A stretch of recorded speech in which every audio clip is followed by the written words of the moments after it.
Welcome to another unboxing. We have two Funko DC Comics Bombshells from the Specialty series to open.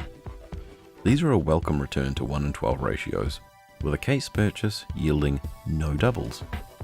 For this case, the exclusives are Raven, Starfire, and Green Lantern.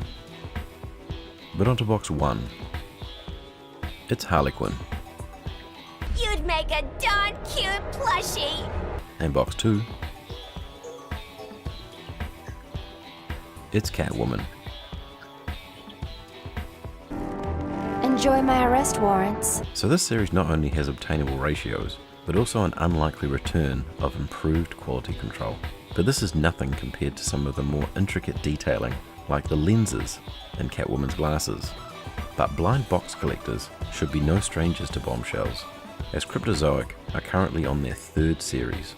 Comparatively speaking, the two series couldn't be more different, with Cryptozoic adding a greater emphasis on sculpt and, dare I say it, more flattering facial and body detailing. Realistically, the Funko series is targeted at the more budget-constrained fan. But for now, that's all we have time for.